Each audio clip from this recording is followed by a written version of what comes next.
गांडूळ शेतीवर बोलायला सुरुवात करण्याआधी प्रथम 2-3 गोष्टींचा उल्लेख करणं मला अत्यंत गरजेचं वाटतं. कारण गेली जवळजवळ 28 वर्ष मी गांडूळ शेतीचे प्रयोग करत आलोय. आणि या 28 वर्षामध्ये बऱ्याच घटना घडून गेल्या. त्या संदर्भात अगोदर मी 1-2-3 गोष्टी सांगतो आणि मग मी गांडूळ शेतीकडे वळतो. गांडूळ शेतीचे प्रयोग करत असताना सुरुवातीला या उजाड माळावर एकही झाड नव्हतं. आणि आज जी तुम्हाला प्रगती दिसते, आज जे तुम्हाला या माळाचं रूप दिसतं, त्या रूपाला, तो माळ या रूपाला येण्यासाठी जे परिश्रम मला करावे लागले, जे परिश्रम मी घेतले, त्या पाठीमागं माझी पत्नी सौ पुष्पा देशपांडे हिचं खरं म्हटलं तर सर्व श्रेय त्यांनाच जातं. कारण पुण्यामध्ये वाढलेली ही मुलगी एका उजाड माळावर प्रयोग करणाऱ्या माणसाला, तरुणाला साथ देण्यासाठी आले, हेच अत्यंत म्हणजे सर्वसाधारण माणसाला आश्चर्यचकित करणारी गोष्ट वाटते. म्हणून याचं सर्व क्रेडिट, सर्व श्रेय मी प्रथम त्यांना देतो. दुसरी गोष्ट अशी की हे जगावेगळे प्रयोग करत असताना जगाने उपहास आणि अवहेलना या व्यतिरिक्त मला काहीच दिलं नव्हतं. आमचे फॅमिली डॉक्टर गडिंग्लजचे ओबा गुणे, ज्यांना मी पप्पा म्हणतो, तेही मला असेच एका बोलले, खूप बोलले की हे चाललेले प्रयोग, जगावेगळे तुझे प्रयोग, आणि लोक मला जे सांगतात ते ऐकून मला वाईट वाटतं असं ते म्हणाले. तेव्हा मी त्यांनाही म्हटलं की होय, माझे प्रयोग जरा जगावेगळे आहेत, लोकांना ते पटत नाही, ते तुम्हाला काहीही सांगतात. माझी विनंती फक्त आपल्याला एवढीच आहे की तुम्ही एकदा या, मी काही करतोय ते पहा, आणि पटलं, माझे विचार योग्य वाटले, प्रयोग करण्याची दिशा योग्य वाटली, येऊन तर पहा खरं. त्याप्रमाणे ते एके दिवशी आले, एके दिवशी सकाळी आले, त्यांनी माझे प्रयोग पाहिले, विचाराची दिशा पाहिली आणि म्हणाले, लोक काहीही बोलत, काहीही सांगत, तू तुझ्या प्रयोग करत राहा. त्यांनी मला एक मानसिक आधार दिला आणि वेळोवेळी आर्थिक मदती केली. त्या पप्पांचा, डॉक्टर ओबा गुणेंचा उल्लेख करणं क्रमप्राप्त आहे. त्याचप्रमाणे माझे दुसरे एक मित्र, हाजरा पंचायत समितीचे उपसभापती भाऊसाहेब देसाई, या मित्राला माझे विचार कधी पटलेच नाही. या मित्राला मी करतो हे कधी पटतही नव्हतं, आवडतही नव्हतं. पण निश्चितपणे त्याच्या मनामध्ये एक असा विचार होता की हा जे करतोय हे कदाचित बरोबरही असेल. म्हणून ना खुशीने का असेना, त्या ग्रस्तांनी मला शेवटपर्यंत आर्थिक मदत केली. अडीनडीला उपयोगी आला. त्या भाऊसाहेब चितळेकरांचं नाव घेणं अपरिहार्य आहे. आणि या सर्वांच्या सहकार्यानं, या सर्वांच्या आशीर्वादानं मी हे काम करू शकतो. आता मी गांडूळ शेतीकडे वळतो. तसं बघितलं तर गांडूळ शेती अत्यंत सोपी आणि साधी आहे. पण जे अत्यंत सोपं आणि साधं त्याला किंमत कमी. आणि सोपं गणित अवघड करून सांगणारा प्राध्यापक जास्त हुशार ही जगाची. आणि आज जे दिसतं चित्र ते तसंच दिसतं. मी मात्र याच्या पूर्णपणे विरोधातला मनुष्य, प्रयोग करणारा शेतकरी. आणि कृष्णानं सांगितलंय, न बुद्धिभेदम जनेत अज्ञानाम कर्मसंगीनाम. कृष्ण म्हणाला की बाबा रे, जे लोक कर्मामध्ये रत आहेत त्यांना ज्ञान सांगून त्यांच्या बुद्धीचं भ्रम निर्माण करू नकोस. तर काय कर, ज्योचे सर्व कर्माणी विद्वान युक्त समाज. तू परमेश्वरावर श्रद्धा ठेव, चांगलं काम कर आणि चांगलं काम करायचं वळण त्यांना लाव. म्हणून गेली 28 वर्ष मी प्रयोग करतोय, निष्कर्ष घेतोय, बोलायला सुरुवात नाही केली. 5 वर्ष झाली मी बोलतोय. फक्त नुसतं बोलत नाही तर त्या शेतकऱ्यांच्याकडून ते करवून घेतोय. आणि आज माझे 500 शेतकरी आहेत जे गांडूळ शेती करतात. या 500 शेतकऱ्यांच्या पैकी काही शेतकऱ्यांच्या मुलाखती आज मी आपल्याला देत आहे. आजच्या जगामध्ये जे सोपं ते अवघड करून सांगायचं, जे सोपं ते पटवून जर सांगता येत नसेल तर एक म्हण आहे, if you are unable to confuse them. आज ज्ञानी माणसं तेच करतायत, त्यांना पटवून सांगता येत नाही म्हणून ते शेतकऱ्यांना गोंधळात टाकतात. आणि ही गोंधळात टाकण्याची भूमिका आमच्या ज्ञानीजनांनी घेतली आणि नको ती तत्व शेतीमध्ये घुसळली. त्याला प्रखरपणे विरोध मी सर्वच ठिकाणी करू लागलो. त्यापैकी रासायनिक खत हे कोणत्याही पिकाचं अन्न नाही हे माझं विधान बऱ्याच जणांना खटकलं आणि त्या संदर्भात माझ्यावर चारही बाजूने हल्ला व्हायला लागला. जसा रासायनिक खत हे पिकाचं अन्न नाही हे जसं मी जाहीरपणे सांगायला लागलो, त्याचप्रमाणे त्याच वेळेला मी हेही सांगायला लागलो की गांडूळ बेणं किंवा गांडूळ विकत घ्यायची नसतात, ती शेतकऱ्यांना स्वतःच्या शेतात स्वतः तयार करायची असतात. याही वेळेला गांडूळ निर्मितीचे लोक, गांडूळ निर्माण करणारे लोक, गांडूळाचा बाजार मांडणारे लोक तेही माझ्यावर चिडले. पण 500 शेतकऱ्यांचा असणारा पाठिंबा, 500 शेतकऱ्यांच्या शेतावर करत असलेले प्रयोग, त्यांचे घेत असलेले निष्कर्ष आज मला आपल्यासमोर उभा करण्याचं धाडस देत आहे. रासायनिक खत हे जर पिकाचं अन्न असतं, रासायनिक खत हे जर पिकाचं अन्न असतं तर विपरीत परिणाम घडलेले दिसले नसते. आज रासायनिक खताने शेती पिकवली जाते, फुलवली जाते, विपरीत परिणाम भोगावे लागतात.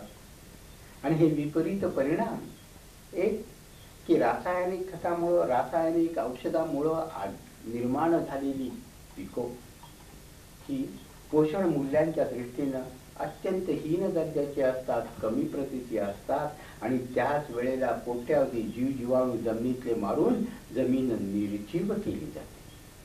रासायनिक खत हे जर पिकाचं अन्न असतं तर आज 10 पोती घालून जे उत्पादन आम्ही 1 एकरी घेतो तेच आणखीन 5 वर्षानंतर ही 10 पोती घालून एकरी तेवढंच उत्पादन घेतलं पाहिजे. पण तसं घडत नाही. इकडं रासायनिक खताची मात्रा वाढवावी लागते तेव्हा उत्पादन मिळतं. पण एक वेळ अशी येते की कितीही खताची मात्रा वाढवली तरी उत्पादन येत नाही. त्यावेळेला आपण जमिनीला नीच फुटलं असं म्हणतो. वस्तुस्थिती फार निराळी आहे. रासायनिक खताच्या साह्याने जमिनीतले जीवजीवाणू मारले जातात. जितक्या प्रमाणात तुम्ही जीवजीवाणू माराल तितक्या प्रमाणात उत्पादन वाढत जातं. पण एकदा जमिनीतले सर्व जीवजीवाणू मारून टाकले की उत्पादन यायचं बंद होतं. ही वस्तुस्थिती आहे, ती नाकारण्यात अर्थ नाही. आणि जमिनीमध्ये जीवजीवाणू मारायला शिल्लक राहिले नाही की तेच रासायनिक खत क्षाराच्या रूपाने वर येतं आणि जमिनीला मीठ फुटलं असं म्हटलं. पण परत हा एक प्रश्न उभा राहतो, दुसरा प्रश्न उभा राहतो, रासायनिक खत हे जर अन्न नाही तर रासायनिक खत घालून पिकं सुधारतात की आम्ही पाहतो, त्याला काय उत्तर आहे की नाही? रासायनिक खत घातलं की पीक सुधारतं हे मलाही मान्य आहे.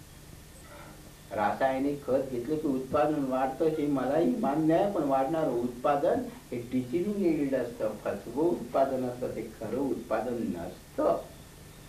उत्पादन नसतं. मी शेतकऱ्याच्या दृष्टीनं नेहमीच एक सांगत असतो, एक उदाहरण देत असतो आणि ते उदाहरण अगदी बोलकं आहे. एक म्हैस घेतली आणि त्या म्हशीला जर लाल भोपळा खायला घातला, लाल भोपळा, तर म्हैस दुधाचं उत्पादन वाढवते, हा नेहमीचाच अनुभव आहे. पण ज्या म्हशीनं 10-12 वर्ष दूध द्यायचं ती म्हैस 3 किंवा 4च वर्ष दूध देते आणि म्हैस भागोड होते. आता ज्या समाजामध्ये या रासायनिक खतांनी आणि रासायनिक औषधांनी पैशाचं प्राबल्य मागवलेलं आहे, या समाजाचा घटक असलेला शेतकरी म्हणतो की 15 वर्षाचं उत्पादन 4 वर्षात घेतलं बिघडलं कुठं? कुणालाही पटेल. म्हैस विकून टाका, कुणीही मान्य करेल. दुसरी म्हैस घ्या, जमिनीचं काय करणार? 15 वर्षाचं उत्पादन 5 वर्षात घेतलं, पुढं काय? तुम्हाला मुलं बाळ होणार आहेत ना. आणि जर तुम्हाला मुलं बाळ होणार असतील तर जमीन सजीव ठेवली पाहिजे. आणि जमीन सजीव ठेवायची असेल तर रासायनिक खतांची मात्रा शेतामध्ये घालता कामा नये. आणि जमीन सजीव ठेवून जर पिकं घ्यायची असेल तर आपल्याला दुसरा पर्याय हा शोधावाच लागेल. आणि तो दुसरा पर्याय म्हणजे अर्थवर्म, गांडूळ. आणि रासायनिक खताच्या बाबतीमध्ये मी आणखीन एक नेहमी उदाहरण देत असतो की मी अगदी साधं आणि सोपं उदाहरण आहे. साधं आणि सोपं, प्रत्येकाला पटण्याजोगं उदाहरण आहे.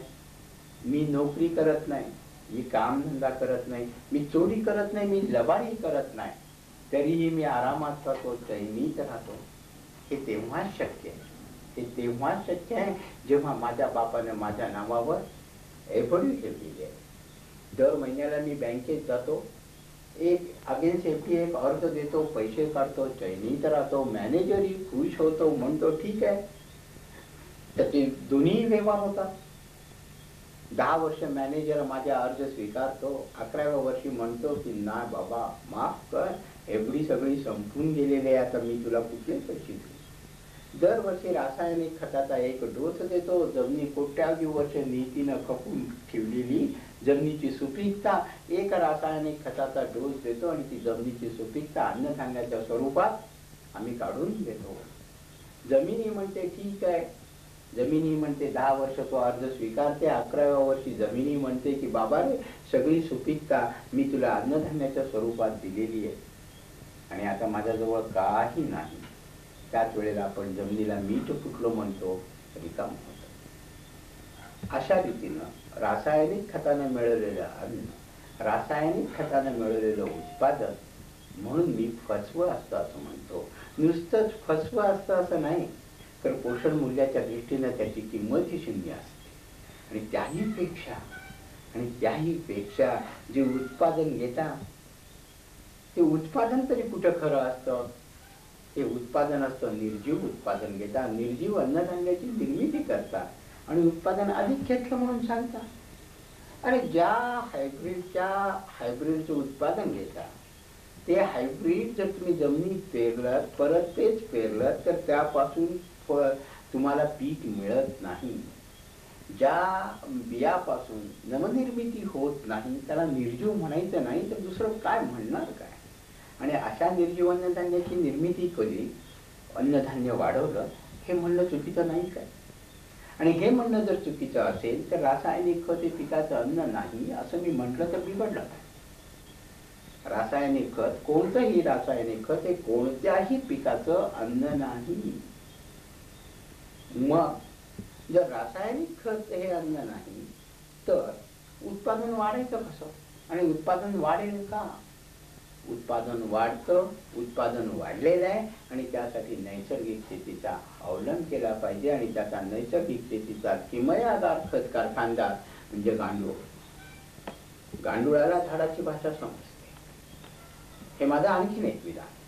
गांडुळाला झाडाची भाषा समजते आणि गांडूळ त्या झाडाला हवं तसं खाणं हवं त्या वेळेला योग्य त्या प्रमाणात तयार करून देतो. म्हणून मी गांडुळाला नेहमीच किमयागार खत कारखानदार असं म्हणतो. अर्थात गांडूळ हा दृश्य प्राणी आहे म्हणून गांडुळाचं नाव घेतो. एकटा गांडूळ काहीच करू शकत नाही हे तितकंच खरं आहे. एकटा गांडूळ काहीच करू शकत नाही हे तितकंच खरं आहे. गांडूळ ज्या ठिकाणी आहे त्या ठिकाणी कोट्यावधी प्रकारचे कोट्यावधी जीवजीवाणू असतात आणि ते जीवजीवाणू काम करत असतात. गांडूळ हा दृश्य प्राणी असल्यामुळे गांडुळाचं नाव घेतलं. आणि अशा रीतीनं गांडुळाचा वापर जर तुम्ही तुमच्या शेतामध्ये केला तर उत्पादनामध्ये वाढ निश्चित होते. अनेक प्रश्न विचारले जातात आणि ते गांडूळ कोरडवाहू जमिनीमध्ये काम करतील का? गांडुळाला कायम पाण्याची आवश्यकता असते का? गांडुळाला काय देतो? खाणं काय द्यावं लागतं? गांडुळाची उत्पत्ती कशी होते? गांडूळ वाढतात कशी आणि बाजारात विकली जातात ती गांडूळ कशी आणि कोणत्या प्रकारची असतात? सर्व मी मगाशी म्हटलं होतं की if you are unable to confuse तुम्हाला कोणाला समजावून सांगता येत नसेल तर गोंधळात टाकणारी विधानं करा. आणि आज आमचे संशोधक शास्त्रज्ञ गोंधळात टाकणारी विधानं करतात. आज जी गांडूळं बाजारात विकली जातात ती खरी गांडूळं नसतातच, ते असतात शेणकिडे. त्याला तर मी शेणकिडे म्हणतो, म्हटलं जातं त्यांना गांडूळं, पण मी त्यांना शेणकिडे म्हणतो. शेणाशिवाय ते काम करूच शकत नाहीत. अरे ज्याचा मातीचा संबंध नाही, ते माती खात नाहीत, माती टाकत नाहीत, त्यांना गांडूळ म्हणायचं कसं? अर्थवर्म, इंग्लिशमध्ये अर्थवर्म आपण म्हणतो. अर्थवर्म म्हणजे त्या गांडुळाचा मातीची संबंध हा आलाच पाहिजे. आणि या बाजारात विकली जाणारी गांडुळं आणि माती याचा काडी इतका संबंध नाही. ते खातात शेण आणि शेणखत आणि टाकतात शेणखतच. शेताला उपयुक्त असणारी गांडुळं खातात 80% माती, 20% पालापाचोळा आणि 100% टाकतात शेणखत. आम्हा शेतकऱ्याला ती गांडूळं हवी. आणि म्हणून मी नेहमी सांगतो, मी ऋषीमुनींची परंपरा मानणारा आणि सांगणारा शेतकरी आहे. मी ऋषीमुनींची परंपरा मानणारा आणि सांगणारा शेतकरी आहे. आणि म्हणून मी नेहमी सांगतो की प्रत्येक व्रतापाठीमागे काहीतरी शास्त्र दडलेलं आहे, काहीतरी शास्त्र दडलेलं आहे. वटसावित्रीचं व्रत आणलं आचरणात, तो काही घरातला करता पुरुष दगावतोय म्हणून नाही. वटसावित्रीचं व्रत आणलं आचरणात, तो घरातला करता पुरुष दगावतोय म्हणून नाही. वडाच्या झाडाखाली निर्माण होणारी गांडुळं ही विशिष्ट जातीची असतात. ती शेतीसाठी अत्यंत उपयुक्त असतात. वडाच्या झाडाखाली निर्माण होणारी गांडुळं ही विशिष्ट जातीची असतात आणि ती शेतीसाठी अत्यंत उपयुक्त असतात. म्हणून वडाची झाडं तोडू नसता असं जर ऋषींनी कुठल्या सांगितलं असतं तर सगळ्या सरकारी कायद्याप्रमाणे त्याही कायद्याची वाट लागली असती आणि एकही झाड वडाचं रस्त्याकडेला शिल्लक राहिलं नसतं.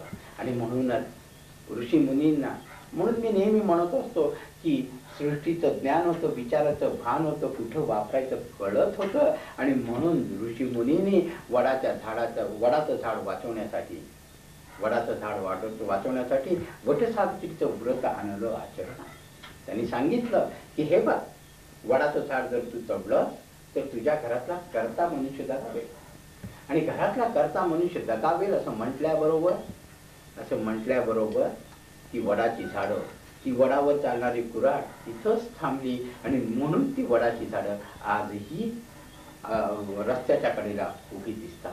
माझ्या प्रत्येक शेतकऱ्यानं वडाच्या झाडाखालची माती आणली आणि गांडुळांची निर्मिती केली. पुण्याला असं म्हटलं गेलं की मोहन देशपांडे काहीतरीच बोलतात, वडाच्या झाडाखाली गांडुळं निर्माण होतीलच कशी आणि त्या मातीच्या आधारे गांडुळं निर्माण करून शेत पिकेल कसं.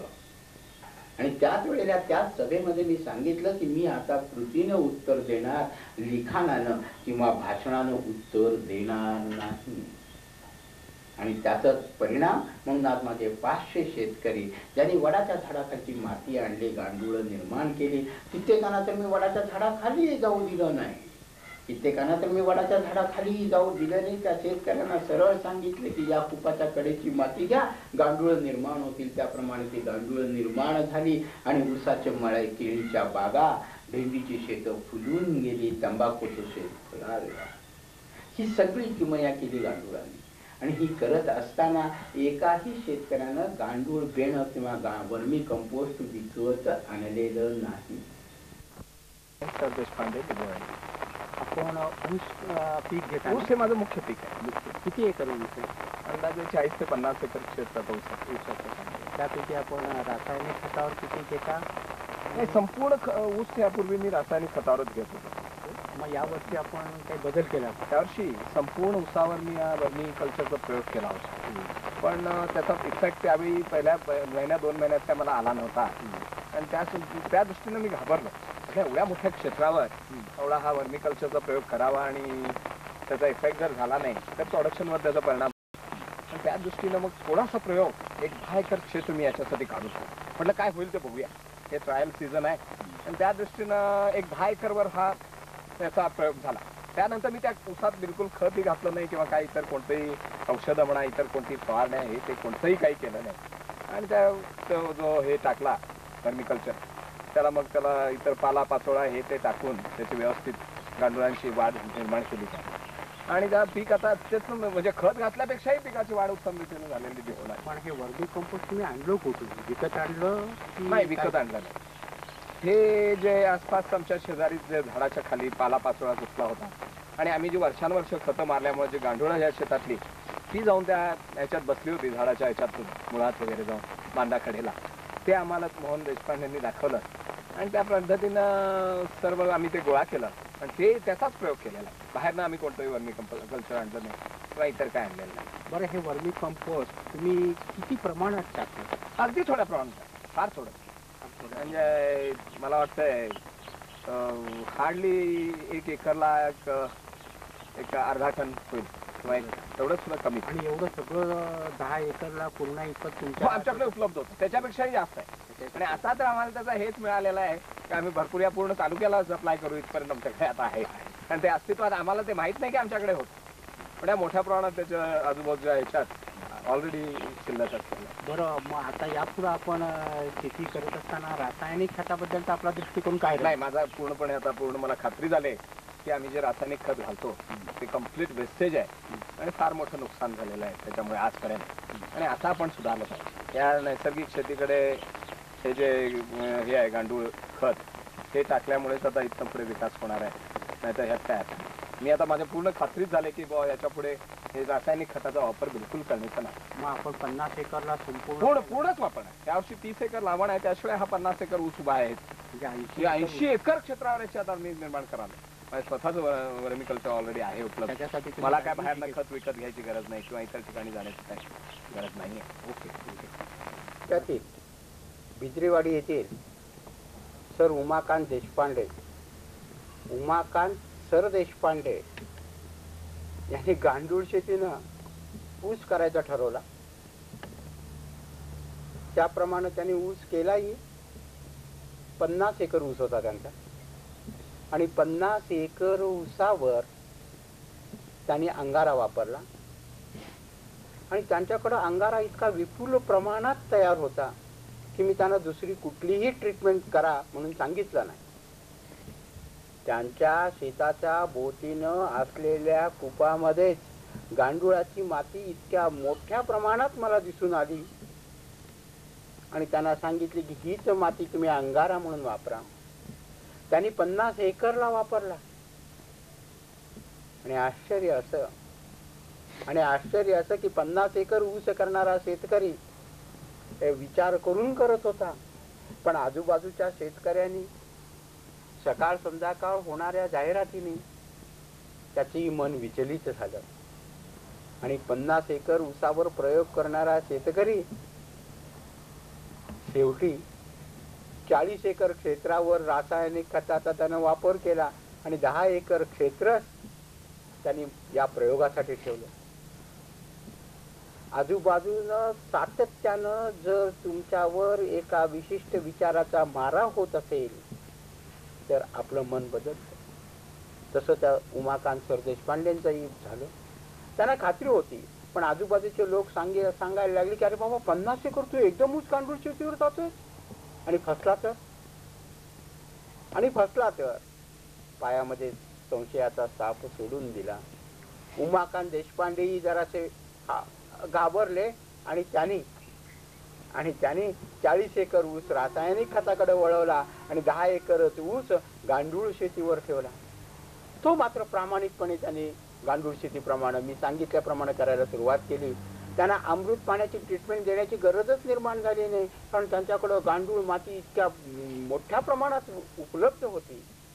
म्हणून मी त्यांना दुसरं काहीही करायला सांगितलं नाही. आणि आश्चर्य असं, आज तो 10 एकर ऊस 40 एकर ऊसापेक्षा श्रेष्ठ आहे, चांगला आहे. आणि त्यांच्या मताप्रमाणे आपण मुलाखत ऐकलीच, त्यांच्या मताप्रमाणे 10 ते 20 टन एकरी उत्पादनामध्ये फरक पडेल. गांडुळाच्या पद्धतीनं तयार केलेला ऊस पहिल्याच वर्षी एकरी 10 ते 20 टन अधिक येईल, असंच त्यांनी आता आपल्या मुलाखतीमध्ये सांगितलं.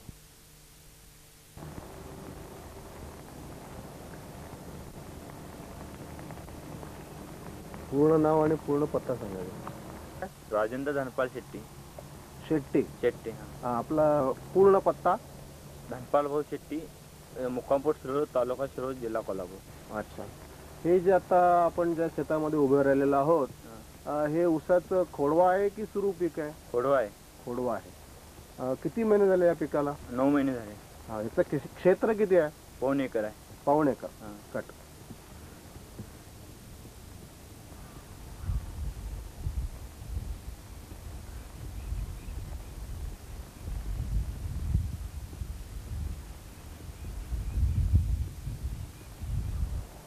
विचारा.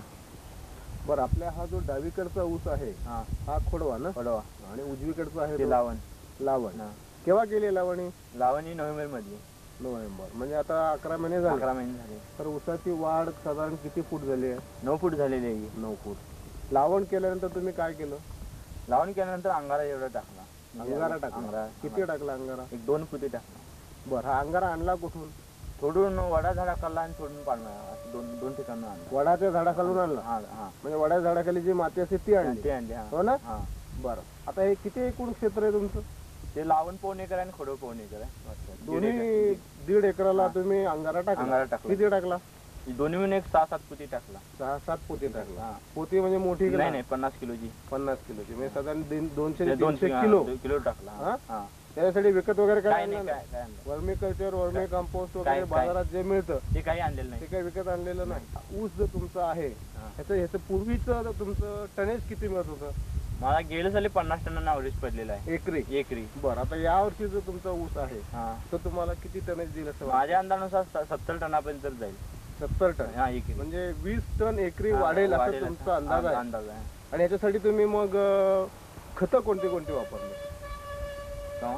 खतं आता हा ऊस वाढवण्यासाठी जो तुम्ही आता अंगारा टाकला म्हटला ना, हां. अंगारा सोडून आणखीन काही खतं वापरले? शेणखत थोडं वापरलेलं आहे. शेणखत वापरलं. हां. आणखीन आणखीन काही नाही. हे बाजारात जे युरिया नाही, ते काही नाही. अमुक मिळतं ते ते काही काय वापरलेलं नाही. अजिबात नाही? नाही नाही.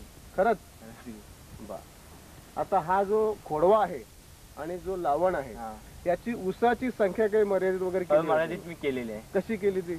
मी एकरी 40,000 ठेवलेले आहे. असं मोजलं 1 2 3 4 की असं काही आणखीन पद्धत वापरली? मी पद्धत म्हणजे 10 फुटाला 30 ठेवलेलं आहे. एका स्क्वेअर फुटाला 21 ठेवलेला आहे. म्हणजे एका सरीतला रनिंग फूट 10ला? 10ला 30 ठेवलेले आहे. 30 हां 30 ते 35 ठेवलेले आहे. अच्छा, हे तुम्हाला कोणी सांगितलं? त्या देशपांडे साहेबांनी आम्हाला सांगितलं. बरं, हा जो संपूर्ण तुम्ही ऊस केलेला आहे, हां. गांडूळ पद्धतीने केलेला आहे, हां. याच्याबद्दल तुमचं वैयक्तिक स्वतःचं मत काय? मला हे चांगलं वाटतंय. शेतकऱ्यांच्या हा, फायद्याचं फायद्याचं वाटतंय. आणि जमिनीच्या दृष्टीने ते चांगलं वाटतंय. जमिनी क्षार होणार नाही. बरं. जमीन सुपीकता वाढेल. पूर्वीपेक्षा जमीन वाढ- सुपीक सुपीकता झाली असं वाटतं? वाटतंय. अच्छा. बरं, हा जो तुम्ही आता आम्ही ऊस पाहिला हां. याच्यामध्ये अजिबात पानाला कुठेही तुम्ही हात लावलेला दिसत नाही, नाही. नाही जे शेतकरी बाकीचे सगळे पानं वगैरे काढतात होय. ते याच्यामध्ये कुठे दिसत नाहीये. होय. तर ह्याचं कारण काय किंवा हे कशासाठी तुम्ही केलंय? पान हे अन्न तयार करत असतात बरं, म्हणून आम्ही पानाचं म्हणजे पान हे काढत नाही उसाचं हे पान. तुम्हाला कोणी सांगितलं की तुमचं तुम्ही केलंय? हे आमचं आम्हीच केलेलं आहे. त्यानंतर देशपांडे साहेबांनी आम्हाला सांगितलेलं आहे. अच्छा, देशपांडे साहेब जे तुम्हाला सांगतात हां. ते तिथे तुम्ही जाऊन त्यांच्याकडनं मार्गदर्शन घेता की ते इथे येऊन ते मार्गदर्शन प्रत्येक करतात? महिन्याच्या 4 तारखेला इथे येतात. प्रत्येक महिन्याला हां, 4 तारखेला इथे येतात हां. आणि तुम्हाला इथं प्रत्यक्ष शेतावर भेटून सांगतात? हां. अच्छा, तर त्यांचा हा जो कार्यक्रम आहे हां. हा कार्यक्रम तुम्हाला कसा वाटतो शेतकऱ्यांच्या दृष्टीने? ते फायद्याचा वाटतो माझ्या दृष्टीने. बर. आणि ही जी गांडूळ शेतीची पद्धत आहे हां. या गांडूळ शेतीच्या पद्धतीमध्ये आणि तुमच्या याच्या आधीच्या पद्धतीमध्ये हां. तुम्हाला सोपी पद्धत कोणती सोपी वाटते? पद्धती गांडूळ शेती पद्धत वाटते. गांडूळ शेती. हां. आणि फायद्याची? फायद्याची वाटते जास्त. काढा आता.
दिसतंय ते रंगीबेरंगी फूल, लाल पिवळं, ते फूल आहे कळलावीचं, फार औषधी वनस्पती. तिचं बी फार मौल्यवान. ही कळलावी लावत असताना मला खूप त्रास झाला. मी नेहमी म्हणतो की कळलावी लावता लावता कळ देऊन गेली, कारण ती बी मी गोळाच करू शकतो. पण हीच कळलावी मला जीवनाचं एक तत्व जाता जाता सांगून गेले. कोणतीही वेल ही झाडाला मिठ्या मारत मारत वर चढत असते, ही वेल मात्र झाडाला कधीच मिठ्या मारत नाही. जसं झाड वळेल तशी ही वेल वळते, पण कधीच त्या झाडाच्या फांदीभोवती वळसा घेत नाही. म्हणजे जीवनामध्ये राहून जीवनापासून अलिप्त कसं राहायचं, संसारात राहून संसारापासून अलिप्त कसं राहायचं, ही वेल जाता जाता शिकवून जाते. निसर्गात एक धडा जाता जाता निसर्ग देऊन जातो. म्हणून मी कळलावीच्या प्रेमात पडलो. तसंच हा समोर दिसतोय हा लिंबू. खरं म्हटलं तर माझ्या भागात 1000 ते 1500 मिलीमीटरच्या दरम्यान पाऊस असतो. इतक्या पावसाच्या प्रदेशात कागदी लिंबू येत नाही. पण माझ्याकडे हा कागदी लिंबू आलाय. खाली जमीन बघावी तर दगड, 2 इंच सुद्धा माती नाही. अशा परिस्थितीत लिंबू आलेले आहे. लिंबाच्या पानावर कुठेही ठिपका दिसत नाही, डायबॅक रोग नाही, आणि पिकलेल्या लिंबापासून कळीपर्यंत सर्व अवस्थेत फळं झाडावर दिसतात. याला कारण एकच की त्याच्या खाली असलेले गांडूळ, त्या झाडाखाली केलेलं मल्चिंग. कारण गांडुळांना झाडाची भाषा समजते आणि गांडूळ त्या झाडाला ते खाणं योग्य वेळेवर तयार करून देते. रोग प्रतिकारक शक्तीही निर्माण करते, त्यामुळे रोग येतच नाही, रोग आलेला नाही. हा, किडी येतील, किडी येतात की, पण त्यासाठी मी कधी औषध मारत नाही. निसर्गामधले काही पक्षी त्या झाडावर येतात, बसतात. जर कीड आली तर ते पक्षी अगदी तांदळातला खडा वेचल्याप्रमाणे ती कीड वेचून खाऊन टाकतात आणि झाडावर कीड दिसत नाही. समोर दिसणारा भुईमुग, पाऊस यंदा नेहमीपेक्षा जास्त झाला. भुईमुगावर नेहमीप्रमाणे मी गांडुळाचा उपयोग केला. खत नाही, औषध नाही, तसाच गांडुळावर कुठला रोगही नाही, कुठलंही झाडाचं भुईमुगावर कुठला रोगही नाही. कुठल्याही भुईमुगाच्या पानावर एक साधा तांबडा टिक्क्याचा ठिपकाही नाही. समोर दिसते ते सुरूचं झाड. सुरूचं झाड प्रत्येक शेतकऱ्याला स्वतःच्या शेतात लावावं हा माझा आग्रह असतो. कारण वादळ वाऱ्यामध्ये वीज चमकत असते आणि अशा वेळेला वीज पडायचीच झाली तर त्या झाडावर तरी पडेल, किंवा प्रवर्तित विद्युत निर्माण होऊन ती परत आकाशात ढकलली तरी जाईल. अशा रीतीने नैसर्गिक विद्युत विरोधक म्हणून आजच्या शेतकऱ्यांना आपल्या शेतामध्ये सुरूचं झाड एक तरी लावावं असं मला वाटतं. पूर्वीच्या काळी ऋषीमुनींनी बरोबर याच तत्वाचा उपयोग केला होता आणि गावाच्या वेशीवर पिंपळाचं झाड गावाचं रक्षण करता रवळनाथाच्या साक्षीनं उभा केलं होतं. समोर दिसणारी ही झेंडूची फुलं, ही झेंडूची झाड. फुलं गोंड, वास नाही, पण त्याच फुलांच्या वासा, त्याच झाडाच्या पानाच्या वासाने शेतामध्ये कीटक, एक विशिष्ट जातीची कीड येत नाही. त्याच वेळेला ज्या शेतामध्ये झेंडूची झाडं लावलेली असतात त्या शेतामध्ये उंदरांचाही उपद्रव कमी होतो. समोर दिसणारं ते चिकूचं झाड.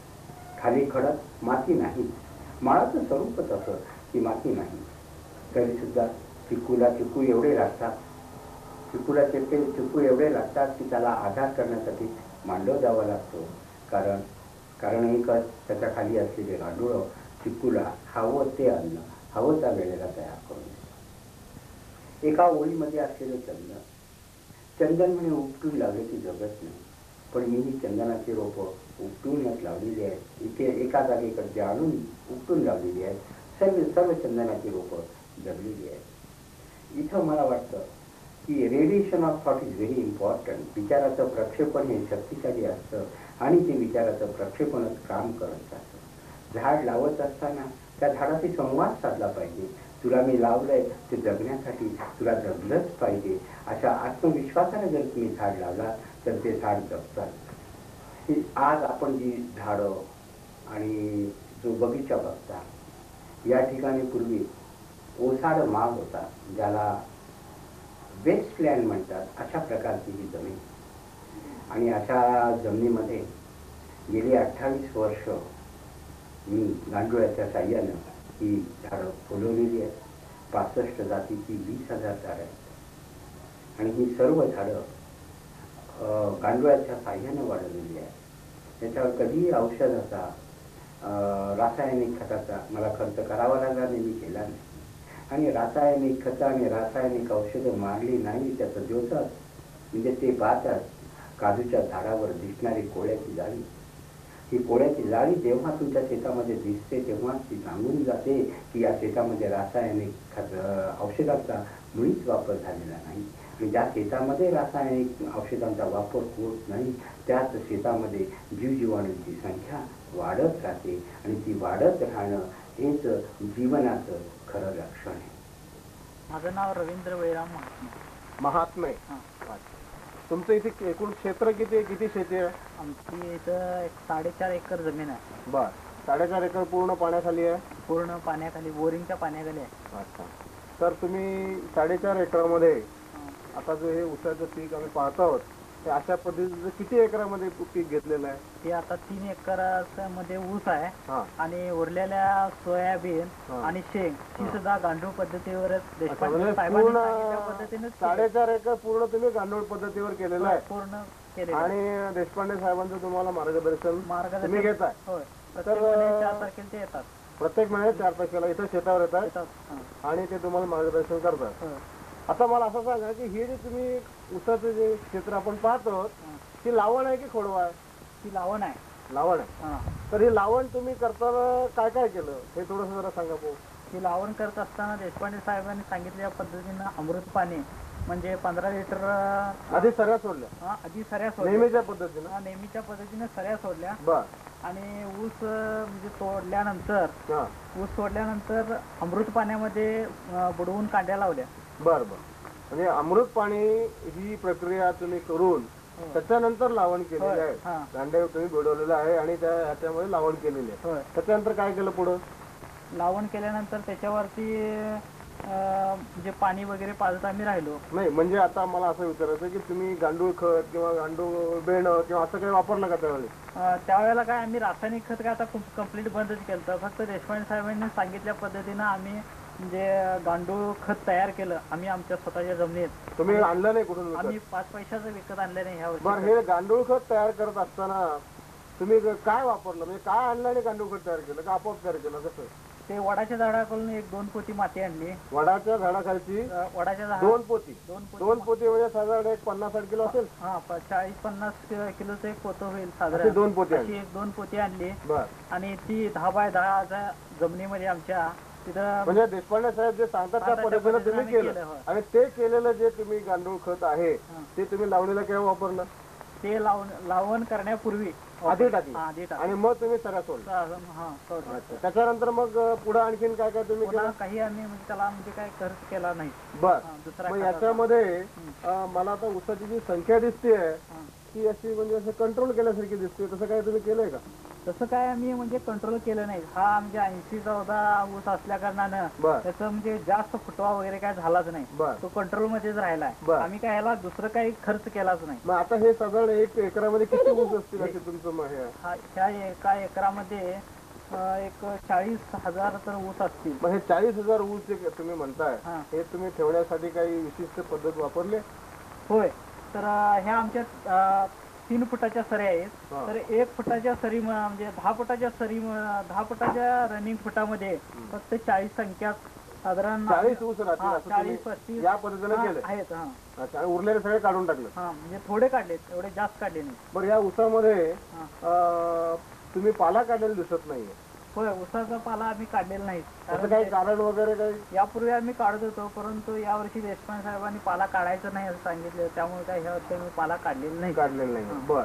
तर मला असं सांगा की गेल्या वर्षीचा ऊस आणि या वर्षी तुम्ही हा गांडूळ खतावर केलेला ऊस, याच्यामध्ये तुमच्या दृष्टीने फरक काय? आम्ही एक 7-8-10 वर्ष झालं ऊस करतोय. काय त्यातील ऊस चांगला आलेला ऊस आमच्या आयुष्यातील हा पहिलाच आहे असं मला वाटतंय. तुमच्या आयुष्यात चांगला आलेला ऊस हा पहिलाच आहे असं मला वाटतं. बर बर. तर ते कशा दृष्टीने म्हणजे चांगला म्हणजे काय म्हणतात तुम्ही? चांगला म्हणजे ऊसाची जाडी आणि त्याचं मुळापासून शेंड्यापर्यंत ज्या कांड्याची जी लांबी आहे ती एकसारखी आहे. असं करा की प्रत्यक्षात तुम्ही जे म्हणता ते आम्हाला पाहायचं आहे, तर त्या दिवशी एखादा ऊस तोलून दाखवा किंवा ऊसाची जाडी जास्त आहे आणि कांड्या पण समान आहे. आता हा ऊस जर घेतला आम्ही, हा ऊस जर घेतला तर याची बुडक्यापासून शेंड्यापर्यंत अगदी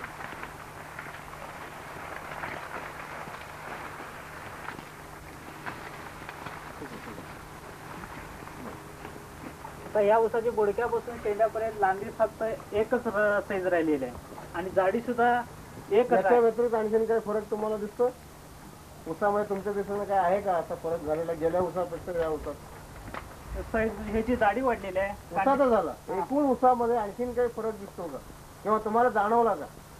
जे ऊस आम्हाला समाधानकारक आहे. पान म्हणा ऊसाचं किंवा उंची म्हणा, ऊसाचं पान ते म्हणजे रुंदीच आहे, जास्त रुंदीच आहे आणि महत्वाचं म्हणजे ह्याला कूस नाही, त्यामुळे ते त्यामुळे आपल्या अंगाला शरीराला कापत नाही. रासायनिक खत आम्ही वापरत होतो त्यावेळेला ते कापत होतं शरीराला, त्यावेळेस जखमा सुद्धा होत होत. म्हणजे गांडूळ खत वापरल्यामुळं किंवा गांडूळ पद्धती शेती केल्यामुळं याच्यामध्ये जो राटपणा होता तो राटपणा कमी झालेला आहे किंवा गेलेला आहे आणि त्याच्यामुळे जो पाणी पाचताना जो त्रास होत होता किंवा कापत होता ते बंद झालेलं असं तुमचं म्हणणं आहे. तर तुमच्या अभिप्रायाप्रमाणे हा गांडूळ शेती जी आहे ती शेतकऱ्याला उपयोगी आहे किंवा कशी? आमच्या म्हणण्याप्रमाणे ही शेतकऱ्याला उपयोगी आहे आणि सरकारने याचं अनुकरण करून सरकारनं सुद्धा या स्थितीला म्हणजे देशपांडे साहेब सांगतात त्या पद्धतीनं त्यांचं मार्गदर्शन घेऊन त्या पद्धतीने त्यांनी शेती करावं असं आम्हाला वाटतं. रासायनिक खताविरुद्ध आणि गांडुळाचा बाजार मांडणाऱ्या लोकांच्या विरुद्ध मी फार कडक आणि स्पष्ट शब्दात बोलतो असा माझ्यावर आक्षेप. तुकारामाच्या भूमीत जन्माला आल्याचा वारसा सांगणारा माझ्यासारख्या रांगड्या शेतकऱ्याकडून जर प्रखर हल्ला झाला तर त्यात दोष कुणाचा? चुका करणाऱ्याचा का चुका दाखवून देणाऱ्याचा? भले तर देऊ कासेची लंगोटी, नाथाळाच्या माती हानू टोना ही परंपरा सांगणारा माझ्यासारखा रांगडा शेतकरी जर फार कडक शब्दात आणि स्पष्ट शब्दात त्यांच्या चुका सांगायला लागला तर तो दोष माझा? चिंता है सत्व कोई और तू त्याग तब से काम ले, ये पाप है ये पाप है, छिन्न कर देना उसे जो तेरी तरफ बढ़ रहा हाथ है, ये पुण्य है ये पुण्य है. ही परंपरा आमची आणि या परंपरेचा वारसा सांगणारा माझ्यासारखा शेतकरी जर स्पष्ट बोलायला लागला आश्चर्य वाटतं. होय, रासायनिक खताची मात्रा सांगत असताना एकदा खोटं बोललं की ते पचवण्यासाठी आणखीन खोटं बोलायचं. ही रासायनिक खताची मात्रा म्हणे ते जमिनीचा पीएच बघून सांगतात. आता मला सांगा, जमिनीचा पीएच हा कॉन्स्टंट राहतो का? जमिनीचा पीएच ज्या गोष्टीने ठरवला जातो त्याचा प्रमुख घटक आहे ह्युमस. आणि ह्युमस हा नेहमी बदलता असतो, क्षणाक्षणाला बदलता असतो आणि या क्षणाक्षणाला बदलत्या असणाऱ्या घटकाच्या आधारानं पीएच ठरत असतो. आणि हा पीएच गृहीत धरून म्हणजे क्षणोक्षणी बदलणारा पीएच गृहीत धरून हे आमचे संशोधक शास्त्रज्ञ खतांच्या मात्रा सांगतात. शेतकऱ्यांचे संसार उद्ध्वस्त, राष्ट्राची जमीन नष्ट करणाऱ्या या संशोधकांच्या बाबतीत मी किती आणि कोणत्या सौम्य भाषेत बोलायचं? देशपांडे कृषी तंत्र या शेती पद्धतीचे 4 आधारस्तंभ आहेत. पहिला अंगारा, दुसरा अमृत पाणी, तिसरं बीज संस्कार आणि चौथं आच्छादन किंवा मल्चिंग. अंगारा म्हणजे वडाच्या झाडाखालची माती. ती 1 एकर क्षेत्रासाठी 15 ते 20 किलो लागते. इतक्या कमी प्रमाणात लागते म्हणून त्याला अंगारा असं म्हटलं जातं. दुसरा, अत्यंत देशपांडे कृषी तंत्रातील अत्यंत महत्त्वाची जर कोणती गोष्ट असेल तर ती अमृत पाणी होय. ही अमृत पाणी तयार करण्याची पद्धती अत्यंत साधी आणि सोपी आहे. अमृत पाणी तयार करण्यासाठी 1/2 किलो तूप, अर्धा किलो मध, 10 ते 15 किलो देशी गाईचे शेण व 200 लिटर पाणी लागते. प्रथम 1/2 किलो तूप देशी गाईच्या शेणामध्ये चांगलं मिसळून घ्यायचं. नंतर त्यामध्ये अर्धा किलो मध चांगला मिसळायचा. मग ते तूप, मध, शेण हे मिश्रण 200 लिटर पाण्यामध्ये चांगलं ढवळून मिसळून घ्यावयाचे. जे मिश्रण तयार होईल ते अमृत पाणी. अमृत पाणी तयार करत असताना जी कृती सांगितली तशीच झाली पाहिजे. प्रथम शेणामध्ये मिसळलं गेलं पाहिजे, नंतर मध मिसळला गेला पाहिजे आणि ते सर्व मिश्रण 200 लिटर पाण्यामध्ये टाकावयाचे. प्रमाण सुद्धा प्रयोगशाळेमध्ये प्रयोग करत असताना जो काटेकोरपणा बाळगला जातो तोच काटेकोरपणा अमृत पाणी तयार करत असताना बाळगावा लागतो. म्हणजे 1/2 किलो तूप, त्याच्या दुप्पट मध हेच प्रमाण ठेवले पाहिजे आणि असे प्रमाण ठेवल्यानंतर तुम्हाला योग्य आणि चांगले रिझल्ट मिळतील. बीज आम्ही सजीव समजतो म्हणून बीजावर बीज संस्कार करा हा शब्द प्रयोग मी प्रचारात आणला. बीजावर प्रक्रिया कधीच करावयाची नसते. बीजावर संस्कार करावयाचे असतात कारण बीज सजीव असतं. सजीवावर संस्कार होतात म्हणून बीज संस्कार हा शब्द प्रयोग मी प्रचारात आणला. बीज संस्कार करण्यासाठी 1 किलो अंगारा घ्यायचा. त्या अंगारामध्ये अमृत पाणी एवढं मिसळायचं की त्या अंगारा एक शेणकाला करत असताना जसा रबडा होतो तसा त्याचा रबडा व्हावा. असा रबडा तुम्हाला जे बी पेरावयाचे आहे ते सुपामध्ये घेऊन त्या सुपावर ते बी घ्यायचं, तो रबडा शिंपडायचा, बी घोळायचं आणि ते सावलीमध्ये वाळवून ते बी तुम्हाला तुमच्या घाईनुसार आणि सवडीनुसार पेरावयाचे. उसावर बीज संस्कार करत असताना उसाची टिपरी अमृत पाण्यामध्ये बुडवायची आणि लगेचच लावून घ्यावयाची. कांद्यासारखं जे तरू असतं, कांदा, वांग, मिरची जे तरू पुनर्लावणीसाठी वापरावयाचे असते त्या तरूची मुळं अमृत पाण्यामध्ये बुडवून पुनर्लावणीसाठी वापरावयाचे असते. आणि अशा रीतीनं जेव्हा पुनर्लावणीसाठी वापरलं गेलं तर कांद्याच्या उत्पादनात दुपटीनं फरक आढळून येतो. आच्छादन हा एक नवीन की जमिनीवर मल्चिंग इज इसेन्शियल असं आम्ही म्हणतो की आमची शेती पद्धती अंमलात आणत असताना जमिनीवर आच्छादन करणं अत्यंत आवश्यक असतं. प्रश्न असा निर्माण होतो की हे आच्छादन कसं आणि कोणत्या पद्धतीनं करायचं.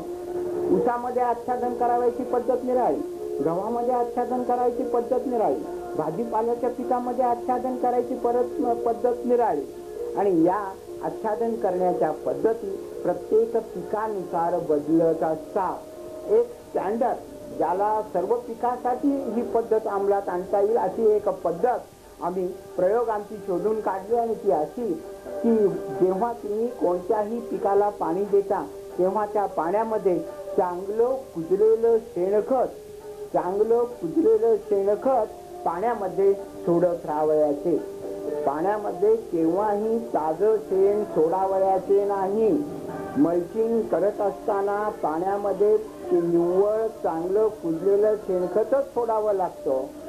चांगलं कुजलेलं शेणखत नसेल तर मल्चिंगचे विपरीत परिणाम दिसायला सुरुवात होतात. ताजं शेण तर कधीच मल्चिंगसाठी वापरावयाचे नसते. म्हणून घेतलेलं पीक आहे हा, जनावरांच्या साठी घेतलेलं पीक आहे. शेवटपर्यंत दाणे भरलेले आहेत.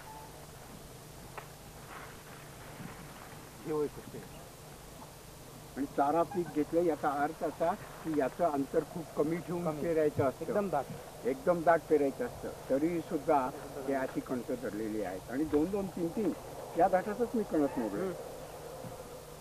आहे ना अजून समोर तुम्हाला दिसेल. हा 35, 2, 70, 700 बुड.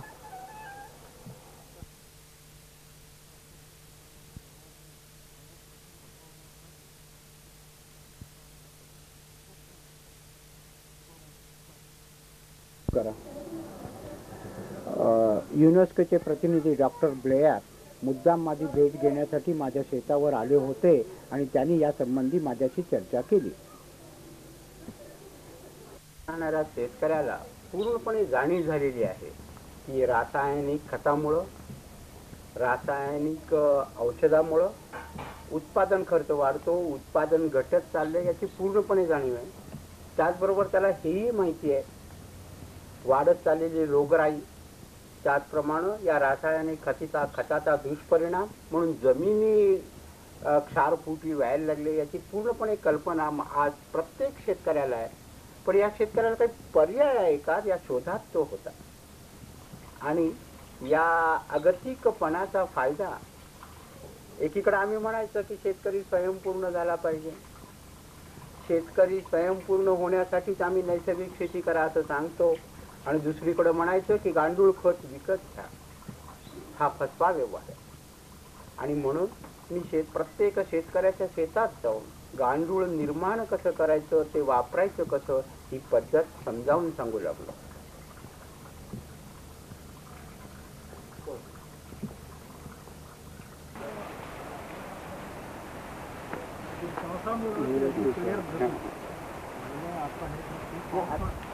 उद्या बघा ऊन पडलं की उद्या आहे सगळं हे बोधावर आहे. सगळं ह्याच्यामध्ये साईड जास्त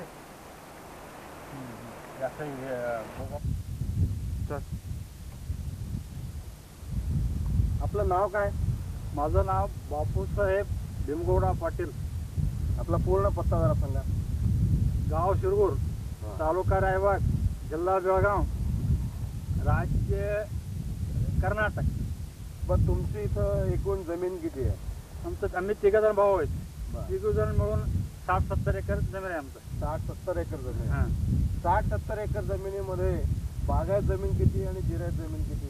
साधारण सगळं बागायत असल्यासारखं आहे. सर्व बागायत? सर्व बागायत असल्यासारखं आहे. या बागायतीमध्ये कोणती कोणती पिकं घेतो आपण? आम्ही जास्तीत जास्त सोयाबीन, ऊस, सोयाबीन काढल्यावर हरभरा, गहू, खपली अशी पिकं घेतो. तर आता तुम्ही ही गांडूळ शेती सुरू केलेली आहे या 1 वर्ष झालं ना? 1 वर्ष झालं. तर याच्यापूर्वी तुम्ही कोणत्या पद्धतीने ही शेती करत होता?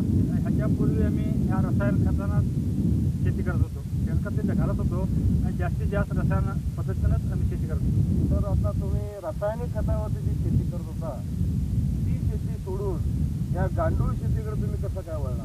ही रसायन खत आम्ही आता 15-20 वर्षापासून घालत आलो आहे. 15-20 वर्षापासून घालत आलो आहे मी. परंतु पूर्वी काय झालं, 2-3 वर्ष रसायन खतानं भरपूर पीक आलं. अच्छा.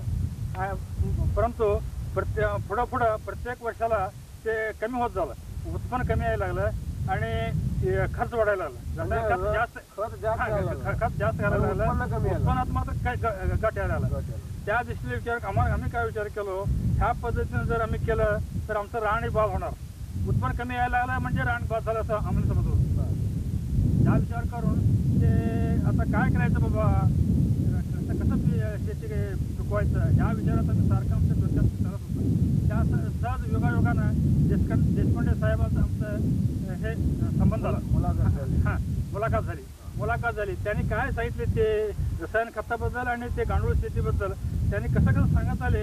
आम्ही त्यांचा प्रयोग न करताच ते आम्हाला ते एकदम मान्यच करावं लागलं. त्या बोलण्यावरनं आम्हाला ते एकदम पटलं. त्या दृष्टीनं यंदा आम्ही किती एकर ऊस केलेला आहे असं यंदा त्या पद्धतीनं आमचं 20 एकर पर्यंत लागणार. 20 एकर लावण. 20 एकर लागवण डिसेंबर 15 ते 20 लागणार आहे आमचं. म्हणजे 1992 डिसेंबर 20 एकर पर्यंत लावण आहे. आणि खोडवा किती आहे? खोडवा ते बी 15-16 एकर आहे. 15-16 एकर. 15-16 एकर खोडवा. एकूण 36 एकर तुमचा ऊस याच्यावरती आहे. तर आणि सोयाबीनचं कसं काय तुम्ही केलं त्याच्यावरती? सोयाबीन आम्ही ते ह्याच्या पेरणी तेवढं केलंय आणि त्याला काय खत लागत नाही म्हटलं त्यांनी. रसायन खत घालायचं काहीच संबंध नाही म्हटले. त्या दृष्टीने आम्ही त्याच्यावर श्रद्धा ठेवून ते आम्ही रसायन खत न घालता केव्हा त्याला पाणी लागतं तेवढं पाणी सोडत गेलोय. त्या दृष्टीनं ते वर्षाच्या सर्वसाधारण वर्षापेक्षा पीक आमचं चांगलं दिसायला लागलं. आपल्याला सोयाबीन दिसतंय. हा जो प्लॉट आहे किंवा तो जो ऊसाचा प्लॉट आहे तो याच पद्धतीने सगळं याच पद्धतीने. आणि हे करत असताना तुम्ही काही विकत वगैरे आणलं का? खत किंवा गांडूळची अंडी किंवा जिवंत गांडूळ वगैरे आम्ही काय बाहेरनं आणलं नाही. का म्हणजे ते देशपांडे साहेबांनी बघितल्यावर त्यांना कल्पना आलं तुमच्या शेतात गांडूळ आहेत परंतु ते आत गेलेले आहेत. त्याला काय तुम्ही बाहेरनं आणून घालायला लागत नाही. आणि नुसतं तुम्ही पाला पाचोळा हे तेवढं घाण करून ते सगळं हे करून पाणी सोडलं की आपोआप 1 महिन्यात निर्माण होतात असं सांगितलं नाही. त्याप्रमाणे आम्ही बघितलं तर 15-20 दिवसात आमच्या शेतामध्ये गांडूळ दिसू लागले. म्हणजे बाहेरनं तुम्ही विकत काही आणलेलं नाही? काहीच आणलं नाही. आणि तुमच्या मताप्रमाणे एवढं 36 एकर तुम्ही क्षेत्र याच्यावरती आणलेलं आहे. तर एवढं करण्यासाठी सुद्धा काही विकत आणण्याची गरज? काही विकत गांडूळ खत किंवा गांडूळ पेरणं किंवा गांडूळची अंडी किंवा जिवंत गांडूळ याच्यापैकी काही आणलं नाही. आणायला लागतच नाही. बरं, या दृष्टीनं आपण ज्यावेळी शेती तुम्ही करायला सुरुवात केली तर रासायनिक शेतीच्या वेळी आणि याच्यामध्ये गड्या माणसांच्या पगारात किंवा खर्चामध्ये किंवा आणखीन काही बाबतीमध्ये तुम्हाला काय फरक आढळून आला? गड्या माणसामध्ये म्हटलं तर ह्या पद्धतीने केलं तर थोडं काय होतंय ते कसपट वगैरे खर्च कमी होत आहे. बांगण्याचा सुद्धा थोडा कमी होत आहे. आणि रसायन खत तर ते एकरी 3-4 हजार पर्यंत आम्ही घालत होतो. ते तर एकदम बंद झालंय. म्हणजे साधारण तुमची वर्षाची बचत किती झाली? वर्षाची बचत ह्या अंदाजे बघा तर 1,00,000-1.25 लाख पर्यंत बचत झालंय. 1,00,000 ते 1.25 लाख रुपये रासायनिक खतामध्ये. आणि रासायनिक खत जास्त वापरल्यामुळे तुमच्याकडे काय असा परिणाम होतो का? रसायन खत जास्त वापरून नदीकाठी ते काय नदीकाठी काळा रान आहे बघा